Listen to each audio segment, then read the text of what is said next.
Hello friends, நம்ம இன்றைக்கி இதை பற்றி பார்க்க போனால் மல்லி வேறு எபிசோடில் என்ன இன்ட்ரெஸ்டிங்கான சுவாரஸ்யமான விஷயம் நடக்க போகுதுன்னு பார்த்தீங்கன்னா, நம்முடைய மல்லிக்கு தாலி பிரித்து கோக்குற ஃபங்க்ஷனை எப்படியாவது கெடுக்கணுன்ட்டு பல பிளானுகளை இந்த ராஜேஸ்வரி ரஞ்சிதா போட்டு நம்முடைய மல்லியை பூஜை பண்ண விடாத தடுக்க பார்த்தாங்க. அதுவும் மீறி அந்த ஆண்டனோட அருளால் அந்த பூஜை சிறப்பாக முடிக்கிறாங்க. விஜய் எங்கே வருவாரோ வரமாட்டாரோ அப்படின்ற ஒரு எதிர்பார்ப்பில் இருந்தாங்க. நம்முடைய விஜய் சடனாக நம்முடைய மல்லிக்கு சர்ப்ரைஸை கொடுக்க போகிறாங்க. இந்த விஜயாவது வராத இருந்தால் அந்த ஃபங்க்ஷன் நின்றுன்னு பார்த்தோம்.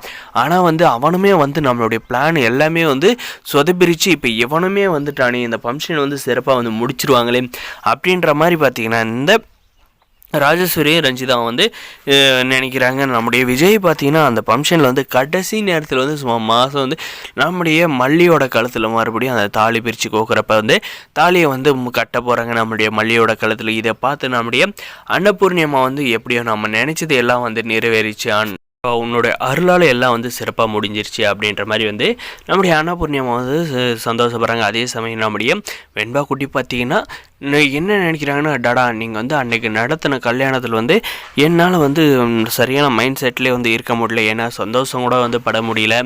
ஆனால் இன்றைக்கி எந்த ஒரு பிரச்சனையும் இல்லாத இந்த இடத்துல உங்களுடைய தாலி பிரித்து கோக்குற ஃபங்க்ஷனை சிறப்பாக முடிஞ்சு பார்க்கவே சந்தோஷமாக இருந்துச்சு டாடா. நீங்களும் மல்லியம்மாவும் எப்போவுமே சேர்ந்தே இருக்கணும் அப்படின்ற மாதிரி நம்மளுடைய வெண்பா குட்டி விஜய்க்கும் மல்லிக்கும் சொல்கிறாங்க. அதுவும் பார்த்திங்கன்னா ஃபோட்டோகிராஃபரெல்லாம் நம்முடைய அன்னபூர்ணியம்மா அரேஞ்ச் பண்ணி வச்சுருந்தாங்க. நம்முடைய வெண்பா பார்த்திங்கன்னா நம்முடைய மல்லி கூட நம்ம விஜய்கிட்ட சேர்ந்து இருக்கிற மாதிரி ஃபோட்டோலாம் எடுக்கிறாங்க. இந்த ராஜேஸ்வரிக்கும் இந்த ரஞ்சிதாவுக்கும் சரியான வயிற்று எரிச்சல் அப்படி கபகபன்னு எரியுதுன்னு தாங்க சொல்லணும். நம்முடைய மல்லியை மட்டும் கண் எரியிற அளவுக்கு மிளகாப்பொடியை தூவி விட்டு புகை போட்டாங்கல்ல, அவங்களுக்கு இந்த மாதிரி தாங்க கண்டிப்பாக நடக்கணும். நம்முடைய அன்னபூர்ணியம்மா பார்த்திங்கன்னா என்ன சமூகம் ரொம்ப ஆசைப்பட்டீங்க போல இருக்குது. மல்லியோட தாலியை கட் பண்ணுறன்ற பேரில் நோம்பு கவரை கட் பண்ணிங்க, அடுத்து புகை போட்டீங்க, அந்த புகையிலே ஒன்றும் நடக்கலை, செயினை ஆட்டிய போட்டீங்க.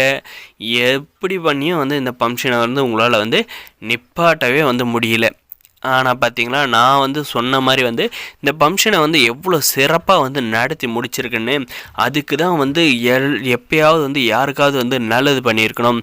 எப்போவுமே மற்றவங்களுக்கு கெட்டதே நினச்சிட்டு அவங்களுடைய வாழ்க்கையை எப்படி அழிக்கலாம் அப்படின்னாலாம் யோசிச்சிட்டிங்களான்னா உங்களுக்கு இப்படி தான் நடக்கும் அப்படின்ற மாதிரி சொல்கிறாங்க. இந்த பாருங்கம்மா, உன் வேலையை வந்த வேலை முடிஞ்சில் கிளம்பிக்கிட்டே அப்படின்ற மாதிரி சொன்னது பார்த்தீங்கன்னா, நீங்கள் இவ்வளோ பண்ணியிருக்கீங்க, நான் உங்களுக்கு திருப்பி இதெல்லாம் செய்ய வேணாவா, நான் எங்கே போகிறது, கண்டிப்பாக உங்களுக்கு திருப்பி கொடுத்துட்டு தான் போவேன் அப்படின்ற மாதிரி பார்த்தீங்கன்னா நம்ம அன்னபூர்ணியம்மா சொல்கிறாங்க. நம்முடைய மல்லி பார்த்தீங்கன்னா, என்ன ரஞ்சிதா, என் கழுத்தில் தாலி பிரித்து கோக்குறப்ப தாலி ஏறக்கூடாது, அந்த தாலி உன்னுடைய கழுத்தில் ஏறணும்னு ரொம்ப எதிர்பார்த்தேன். ஆனால் பார்த்தியா, அந்த ஆண்டவனோட அருள் எப்போவுமே எனக்கு இருக்கும், எப்படி அந்த ஆண்டவன் எனக்கு சப்போர்ட் பண்ணியிருக்கான்றதை பார்த்துக்கோ, நீங்கள் என்றைக்கும் யாருக்கும் நல்லது நினச்சதில்ல அப்படின்னு சொல்லிட்டு இந்த ரஞ்சிதா ரொம்ப கேவலமாக நம்ம மல்லி பேசுகிறாங்க.